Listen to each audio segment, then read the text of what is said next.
మన జీవితంలో పరిపూర్ణంగా ఆయన నిత్యమై ఉండాలన్నది దేవుని యొక్క ఉద్దేశము, దేవుని యొక్క ప్రలక్షణది.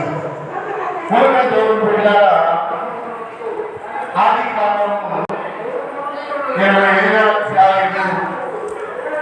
7-9 వర్షాలు అబ్రహాం పరిపూర్ణమైన జీవితాన్ని జీవించేవాడు. మనందరికీ తెలుసు అబ్రహాం నిరీక్షణ లేని వారిగా ఉన్నప్పుడు, నిరీక్షణ కలిగిన వారిగా జీవిస్తూ దేవుని మీద ఆధారపడి దేవుని చెప్పే స్థలానికి వచ్చి తన జీవితంలో దేవుని కలిగి అతడు దేవుని స్తుతిస్తున్నప్పుడు, అతడు దేవుని కలిగి ఉన్న సమయం నుంచి మరణించే వరకు దేవుడి క్రైస్తవ జీవితంగా అబ్రహాం గారు ఉంటారు. అబ్రహాం విశ్వాసులకు తండ్రి. అబ్రహాము తన జీవితం నుండి 110 వయస్సు వచ్చేంత వరకు దేవుని సన్నిధిలో జీవించి దేవుని సన్నిధిలో అతడు మరణించి ఉన్నాడు. క్రైస్తవులు ఉన్నది సహజంగా భార్య భర్తల మధ్యలో లేక పిల్లల మధ్యలో ఏదైనా మనసుకున్న వస్తే మనం అనే మాట చచ్చిపోతే బాగుంది, చచ్చిపోతే ఈ సమస్యలు పోతాయి, చూడకుండా పోతాను, నేను చనిపోతే బాగుంది, నేను చస్తే బాగుంది. వాళ్ళు వచ్చినప్పుడు నీకు చచ్చిపోవాలనుకుంటే నీకెందుకు నీ వాదన అంటున్నాను. చాలా మంది భయపడతారు మాట వాళ్ళే ఉంటారు. వాడు ఒకటి అబ్రహాం అట్లా అన్నీ ఉన్నాయి, సంతానం లేదు అని దేవుడు అడిగేది కానీ మనసు రాదు.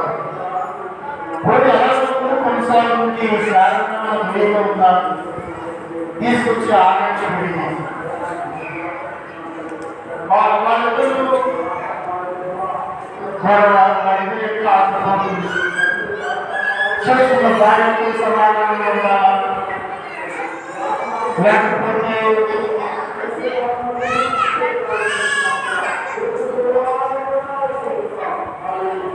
చేసుకున్న భార్యకు సమాధానంగా ఉండాలా, లేకపోతే హాజరు ఉండాలా. వాళ్ళకి మధ్య అబ్రహాముకి సమస్య వచ్చింది. ఇప్పుడు అబ్రహాం అన్నాడు, నీ ఎక్కడికి సమాధానం చెప్పాను సత్తున్నాను, నేను సత్తే బాగుంది. తెలుగులో ఈ రోజున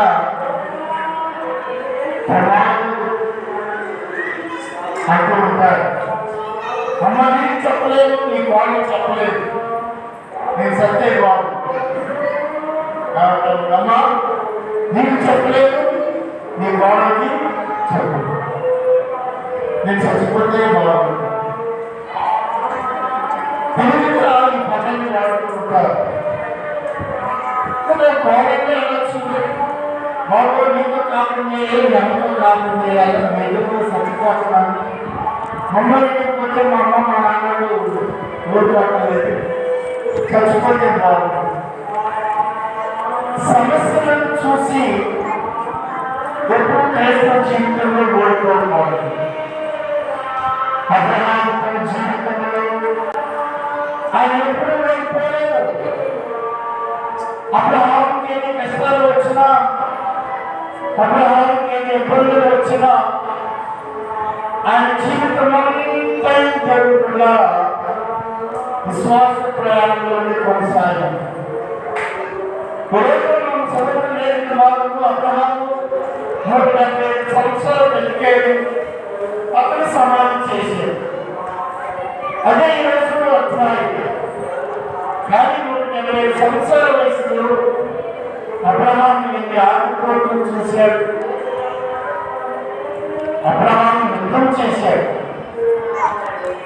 శత్రువులను చంపాడు.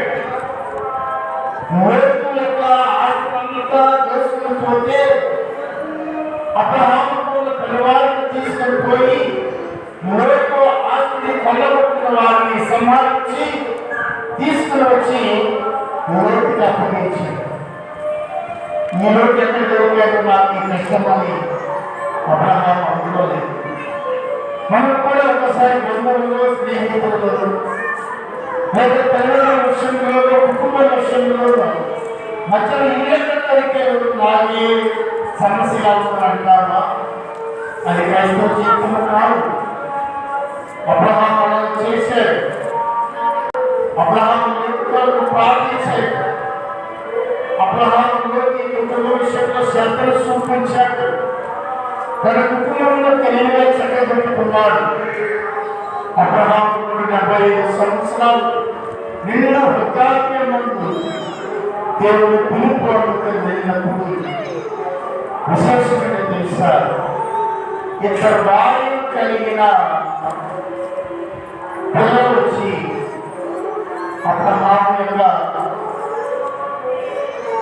ఆ పార్థివ దేహాన్ని సమాధి చేశారు. ఈ రోజున సొంత కొడుకులే రావడం లేదు, సొంత కుమార్తెలే రావడం లేదు. అనాథ సంతానాన్ని విడిచిపెడుతున్నారు. సూచనలకు ఉన్నప్పుడు మరణిస్తే పారేస్తే కొత్త డబ్బులు, లేకపోతే హిందువుల శ్మశాన వాటిలో చూస్తూ ఉంటాం. బ్రతికుండగానే ఆ శవాలను కాల్చబెట్టి ఆ తండ్రులను అప్పగించి తల్లిదండ్రులు వెళ్ళిపోతున్నారు. పిల్లలు వెళ్ళిపోతున్నారు. తల్లిదండ్రులు విడిచిపోతున్నారు. తల్లిదండ్రులను చూసే అవసరం రావడం లేదు. తల్లిదండ్రులు చూడటం లేదు. అబ్రహాము తన లేదు. అబ్రహాము లేదు. వయసుకు వచ్చిన అతని కుమారులు అతను విడిచిపెట్టారు. అతని సంతానం అతను వదిలిపెట్టారు. బైబిల్ గ్రంథంలో లేదు. ఈ రోజున మీకు మీద ప్రశ్నించుకోండి. నేను కూడా ప్రశ్నించుకుంటున్నాను. మనుషులు లక్ష్యాలు బట్టి వారి యొక్క శుభ్రత విషయంలో ఎంత అసలు ఎంత కష్టం. 100 మంది పిల్లలని ఒక తల్లి తండ్రి పెంచవచ్చు, కనవచ్చు. 100 మంది పిల్లలు తల్లిదండ్రులు చూడటము అసాధ్యమైపోతుంది. దేవుడు కూడా అబ్రహాము జీవితంలో అలాంటిది. ఎందుకంటే ఆదికాండం 15:6 అబ్రహాము దేవుడు నమ్మింది, అది అతనికి నీతిగా. ఈరోజు నువ్వు నీతిగా పెంచబడాలి. నువ్వు దేవుడిని నమ్ముకోవాలి. నువ్వు దేవుడిని కలిగి ఉండాలి. దేవుడిని వెంబడించే బిడ్డగా, దేవుడిని కలిగిన బిడ్డగా మీరు ఉండాలి. దేవుడు మిమ్మల్ని ఆశీర్వదించాలి. దేవుడు ఆశీర్వదించడం అంటే దేవుడి తన భావము అర్థము నీతి కలిగి ఉండాలి, ప్రేమ కలిగి ఉండాలి, పరిపూర్ణమైన జీవితాన్ని కలిగి ఉండాలి. అబ్రహాము యెహోవాను నమ్మిన అది అతనికి నీతిగా ఎంచబడింది. అబ్రహాము ప్రేమ కలిగి ఉండాలి. అబ్రహాము పరిపూర్ణమైన జీవితాన్ని కలిగి ఉండాలి. ఈరోజు దేవుడి పిల్లలు మనకు ఎలాంటి జీవన విధానాన్ని కలిగి మనకు దేవుడిలో ఏ విధమైన విధానంలో మనం ముందుకు కొనసాగుతున్నాం. అబ్రహాము దేవుడిని కలిగాడు, దేవుడిని వెంబడించాడు. అక్కడికి వచ్చిన కష్ట సుఖాలన్నింటిలో దేవుడి మీదే విడిచిపెట్టేశాడు. అబ్రహాము ఎప్పుడు కూడా దేవుడికి వ్యతిరేకతగా లేడు. కాబట్టి అబ్రహాము చనిపోయినప్పుడు ఇస్సాకు ఇస్సాకు సోదరుడైన ఇష్మాయేలు కలిసి తన తండ్రి సమాధిని పరిశుభ్రంగా సమాధి చేసి వారిద్దరూ కలిసి తను లేవు, తండ్రి ఒక్కడే. కానీ అబ్రహాము వారి మనసును కలిపాడు. ఈరోజున తనను మేలు కాదు, తనను మేలు కాదు, కుటుంబమే కలిసి ఉన్నాం. ఈ పిల్లలకు మీరు దేవుని పరిపూర్ణమైన నీతిని, ప్రేమను, నిత్య జీవనము చూపించే అబ్రహాము లాంటి మంచి తండ్రిగా, చాలా లాంటి మంచి తల్లిగా మీరు ఉండాలి. దానికి ముందుగా మనం ముందుకు వెళితే నేను ఇష్మాయేలు పెద్దవాడు, తర్వాత ఇస్సాకు వాగ్దాన పుత్రుడు పుట్టాడు. ఇష్మాయేలు వచ్చి ఇస్సాకుని మందలించటము, నెట్టడము, కొట్టడము జరిగింది. ఇస్సాకు ఏడుచుకున్నాడు చిన్నవాడు. ఆ సంగతి శారణ చూసి నా పనివెత్తే కుమారుడు వచ్చి నా కుమారుడు పనుల పెట్టి అబ్రహాముతో చెప్పుకుంది. ఇప్పుడు ఈ కుమారుడు తీసుకువెళ్ళి దూరంగా అడుగులో వదిలేసి విడిచిపెట్టు, వాళ్ళు నా దగ్గర ఉండడానికి నేను ఆ సమస్య ఎవరు సాల్వ్ చేయగలరు? హాజరు ఇష్మాయేలు చెప్పడం ఆ కుటుంబ వ్యవస్థ రాలేదు. కానీ అబ్రహాము యెహోవాను నమ్మిన కనుక అది అతనికి నీతిగా ఎంచబడిన కనుక అబ్రహాము నడిచే వాటిలో శారమ్మ నడిచి ఒకవేళ పొరపాటు అయి ఉండొచ్చు. కానీ తర్వాత ఆ కుటుంబం దేవుని కలిగి ఉంది. అబ్రహాము నిండు వయసులో మరణించాడు. దేవుడు గ్రంథకర్త ఒడ్లో తన ఇంటికి తన కాలం పరిపూర్ణమైన తర్వాత ఇంటికి చేరినట్లుగా నాటేస్తున్నాం. చెడు పంట పండి పరిపూర్ణంగా కోత కోసి కుటుంబం నుంచి ఈ రైతు తన ఇంటికి సమయాన్ని తీసుకొచ్చినట్లుగా మనం అలా జీవించాలి. ఇదే పైరు, ఇదే నాటు, ఇదే కోత వంట చేతలు, మన వర్షాలు చేతలు, సరిగ్గా పాలు తీసుకునేటప్పుడు చేదు ఆ కంకి బయటకు వచ్చి రోడ్డు వేసి ఆ కంకిలో పాలు పోసిన సమయంలో వర్షం పడితే ఈ వర్షం కొట్టు ఆ నోటిలోకి వెళితే అది మారుగా వెళ్ళిపోతుంది. పంట లేదు. మన జీవితాలు కూడా అలాగే ఉన్నాయి. వాటన్నిటిలో నుంచి అధిగమించుకుని దేవుడు మనకి ఎంతవరకు ఆయుష్ ఇచ్చి ఉన్నారు, ఆ ఆయుష్తో ప్రభావ నేను ఇలా ముందుకు కొనసాగి నిన్ను కలిగి వెంబడించి అబ్రహాము లాంటి జీవితాన్ని నాకు దయచేయి. ఒకవేళ మీ కష్టాలు, మీ బాధల్లో ఇబ్బంది పడుతున్నారా? దేవుడు బిడ్డలా మన యొక్క సమస్యల్లో నుంచి, బాధల్లో నుంచి ఇలాంటి అనుకూల మాటలు మీ నోటితో పలకాల దేవుడి క్షమాపణ అడగండి. మళ్ళీ అనడానికి ఆ నోరు తెరవకండి. మనం దేవుడిని స్తుతించేవారిగా ఉండాలి, దేవుని బిడ్డలుగా ఉండాలి. ఈ కుటుంబమంతా పరిపూర్ణంగా క్రీస్తుని కలిగే కుటుంబంగా ఉండాలన్నది దేవుని యొక్క ఉద్దేశం, దేవుని యొక్క తలంపై. దేవుళ్ళ ఈ విశ్వాస జీవితంలో అబ్రహాము ఇష్మాయేలు తన తండ్రిని సమాధి చేయబడి అబ్రహాము కూడా పరలోకాంక్షలో ఉండాలి. మనము కూడా అక్కడికే వెళ్తాం.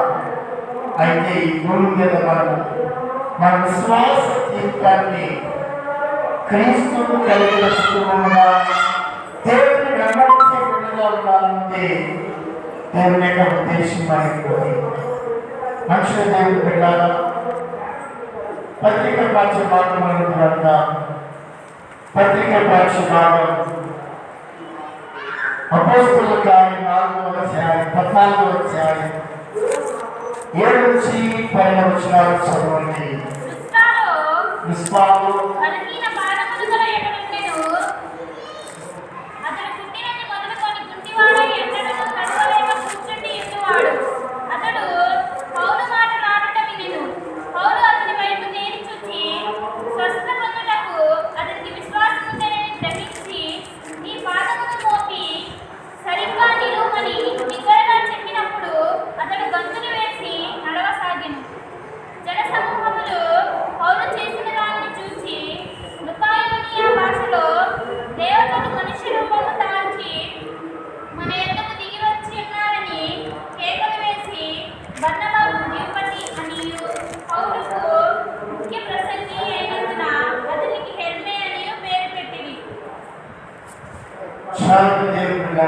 చదవబడిన దేవుని యొక్క వాక్య భాగంలో పుట్టినవారి స్వస్థత అతని సాక్ష్యం. దేవుని బిడ్డల అపోస్తలులో పౌలు సేవలు ప్రాంతానికి వెళ్ళారు. దేవుని యొక్క సువార్తలు వారు లూస్త్రి అనే గ్రామంలో దేవుని సువార్త ప్రకటిస్తున్నటువంటి పుట్టినని మొదలుకొని 15 పాపంలో కలిగిన ఒకడు ఉన్నాడు. అతన్ని చూశారు, అతని కొరకు ప్రార్థించారు. అతను లేచి స్వస్థత పొంది లేచి నడుస్తుంటే అతను అందరూ చూసి విస్మయం పొంది పరలోకం నుంచి దేవుని దూతలు వస్తేనే ఇంత అద్భుతము చేయగలరు. కనుక మీ కొరకు మనము దూడలను గొర్రెలను బలాయించి మీరే దేవుని దూతలు, మీరే దేవుని యొక్క ప్రతినిధులు అని వారికి దొరుకుతూ వారిని పూజించడానికి, వారి కొరకు గొర్రెలు నడిపించడానికి వారు బయలు. మనం ఏ పని చేసినా దేవుని పని చేయాలి. ఆ పని అయిన తర్వాత మనం దేవుని స్తుతించి దేవుని ఆరాధించే వారిగా, దేవుని మైండ్పరిచిన వారిగా. ఇక్కడ అప్పుడు పౌరు సేవలు వాళ్ళ ఆకాశానికి ఎత్తేసారు. వాళ్ళు అంటారయ్యా, మేము మీలాంటి సామాన్యమైన మనుషులమే, మీరు క్రీస్తును కలిగి ఉండండి, దేవుని స్తుతించండి, దేవుని ఆరాధించండి. ఆయన నమ్మకమైన వాడు, అద్భుతమైన వాడు కనుక భూమి ఆకాశము సముద్రము సమస్తము కలగజేసిన వాడు. మీరు యేసయ్యను ఆరాధించాలి కానీ మమ్మల్ని మీరేమి ఆరాధించాలి. మీరు ఏకము కాదు, మీరు అరుగులకు కాదు, మీరు క్రీస్తును అనుభవించడానికి వచ్చిన సువార్త ప్రకటించడానికి వచ్చిన వారమే కానీ మేము దేవుడు కామయ్యా. ఎవరు మైంపరిచారు? ఇక్కడ ఎవరు మైంపరిచారు? వేసిందే వారు మైంపరిచారు. వారు ఎన్ని పనులు చేసినా వారి జీవితంలో నిజంగా ఒక స్వస్థత కలిగి ఉందంటే ఎంత ఆశ్చర్యం ఉంటుంది. ఈ రోజుల్లో మనం చూస్తూ ఉంటాం, టీవీలో కానీ పేపర్లో నేను వారి సంఘంలో నుంచి ప్రచారాలు చేస్తూ కనిపిస్తుంది. నిజంగా పాస్టర్ ఫిల్పియా అనే పాస్టర్ గారు టీవీలో అనేక తెలిసిన ఒక్కొక్క 10 మందిని కూర్చి వాళ్ళకి భోజనం ఏర్పాటు చేసి వాళ్ళ సంఘంలో వారి సహవాసం గురించి మీరు తెలియపరిచి వాళ్ళందరూ మా ప్రార్థన వల్ల చెప్పి ఒక్కొక్కరు 500 రూపాయలు కూడిస్తారు. వారు వెళ్ళి వాళ్ళ సంఘంలో అయ్యా పుణ్యక్రియ సంఘంలో అద్భుతాలు జరుగుతున్నాయి, స్వస్థలు జరుగుతున్నాయి. పుణ్యక్రియ అధినేత పాస్టర్ గారు ధ్యానం చేస్తే స్వస్థత, యేసుబాబు స్వస్థత కాదు, నమస్కారం చేస్తారు పాస్టర్ చేస్తే స్వస్థత. కుర్చేలో అప్పుడు నేను పెళ్లి చేస్తున్నప్పుడు విజయవాడలో ఆ సంఘంలో అమ్మాయిని నిక్షేపిస్తే మీరు ఎక్కడికి వెళ్తా ఉన్నారంటే మీరు విజయంగా సంఘానికి వెళ్తాం కానీ ఏనాడు ఆడవాళ్ళు పార్టీకి వెళ్ళలేదండి. మా అయ్యో పిల్లలతో మంచి భోజనం పెడతారు, ఐదుగురితో కలుపుతారండి. ఏదో వెళ్ళి జనాల్ని మా సంఘం వాళ్ళగా మా సంఘం వాళ్ళగా ఎక్కడికి వెళ్ళి చేస్తున్నారు వాడు కంటే పక్కన సంఘాల్లోకి వెళ్ళి గెలుపులు చేసి గొడవలు చేసి ఆ సంఘాన్ని బైబుల్లో ఉంటారు. అలాగా పౌర సేవలు చేస్తే ప్రపంచం సంఘమంతా వాళ్ళ దగ్గరికే వచ్చింది. కానీ వాళ్ళు అలా చెయ్యి నేటి సంఘంలో కూడా అలాగే ఒక భక్తులు వచ్చి ప్రార్థన చేసుకున్న అయ్యా మేము మా కుటుంబం బళ్ళకు వెళ్ళడానికి పోవాలయ్యా పెట్టుకున్న తర్వాత దేవుడు స్థుతించాలి, మరణించిన తర్వాత మేము బళ్ళకు వెళ్ళడానికి పోవాలంటే పాస్టర్ సంఘంలో ప్రార్థన చేశాడు. అమ్మా ఈ కుటుంబం ఎంతో బళ్ళకు వెళ్ళడానికి వెళ్ళాలని ఆశిస్తుంది, మరణించిన తర్వాత వారు దేవుడితో ఉండాలని ఉంది, ప్రార్థన చేయండి నేను బాగుంది చేస్తున్నాను అంటాను. పాస్టర్ ప్రార్థన చేశాడు. ఈ సంఘం ప్రొఫెసర్గా చేశాడు. మీ సంఘం పర్వాలేదు పోతుంది మీ సంఘం పర్వాలేదు పోతుంది ఎవరు చెప్పారు?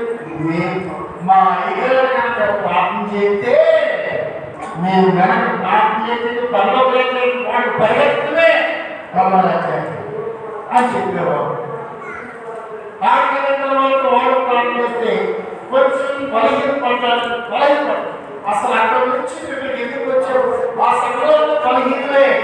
ఇదిగో మా సంఘంలోకి వస్తే సాక్షాత్తు ప్రార్థన చేస్తూ మీరు ముందు కళ నిలబడతాం. మేము అక్కడ ప్రార్థన చేస్తాం. మా అయ్యారు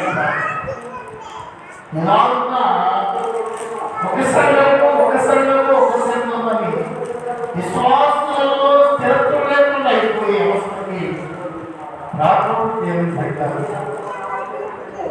మనం క్రీస్తుని మయపరిచేవారు కాదు, దేవుడు స్థుతించేవారు కాదు. మనం ఏ సంఘంలో ఏ సహవాసం సభ్యత్వం కలిగి క్రీస్తును కలిగి ప్రతి సంఘంలో మనం వెంబడిస్తూ ఉన్నప్పుడు ఆ స్థలంలోనే నేను క్రీస్తుని మయపరచాలని దేవుడిని నువ్వు చూస్తూ ఉన్నాను. 2 సంవత్సరాల నుంచి నువ్వు ప్రార్థన చేస్తున్నావు. ఇదిగో ఈ ఆత్మాన్ని నువ్వు జీవించాలని దేవుడు అనుకున్నాను. ఆయన అనుకుంటాడని మా అనుకున్న దేవుడుగా సరే ఈ ఆత్మాన్ని నేను జీవించాలి అని అనుకున్నాను. నేను జీవించడానికి దేవుడు దిగివచ్చాడు. ఆ ఆత్మలో నేను దేవుడి దగ్గరికి మనమే మనకి రావాల్సిన బ్లెస్సింగ్స్ ని ఆశీర్వాదాలని చేసుకుంటున్నాం. అలా అనుకోవడం క్రైస్తవ సంఘమా దేవుడి బిడ్డ మనం దేవుడిని స్తుతిస్తూ దేవుడి బిడ్డగా దేవుడి సాక్షులుగా మనం జీవించాలి.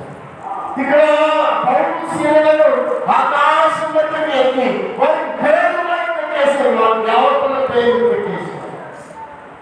అది ఇక్కడ పౌరుషులు అంటే మేము కాదు, మీరు క్రీస్తుని చూడండి. ఈరోజు నీ కుటుంబంలో నీవే తల్లిగా తండ్రిగా భర్తగా భార్యగా భర్తకి ముందు మీరిద్దరు ఒకరికి ఒకరు వేసుకున్నప్పుడు చూపించుకుంటున్నారా? ఆ తర్వాత మీ భార్య భర్తల కుటుంబం మీ బిడ్డలకు క్రీస్తుని చూపిస్తున్నారా? సమస్యలు చూపిస్తున్నారా? అవి మీతోనే అంతరించాలి, అవి మీతోనే ఆగిపోవాలి.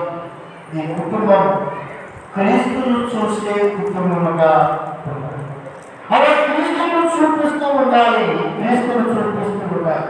చూడండి 14-16 సంబంధి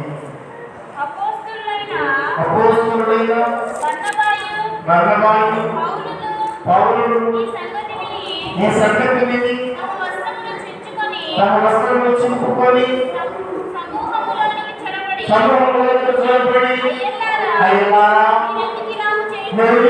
చేస్తున్నాను, మేము కూడా ఇలాంటి స్వభావం గల నరులని మీరు ఈ మధ్యమైన వాటిని విడిచిపెట్టి ఆకాశం భూమి సముద్రం వాటిలో సముద్రం సృజించిన జీవులలో దేవుని పుత్రి వాళ్ళని మీకు సువార్త ప్రకటించు.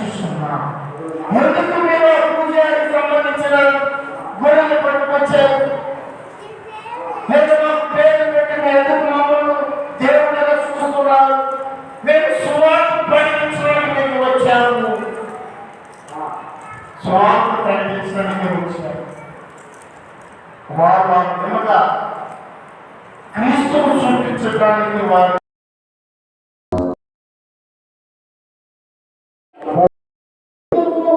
వారికి పౌరుషంలో దేవుని వారికి ప్రవర్తిస్తూ ఉంటే అది వద్దయ్యా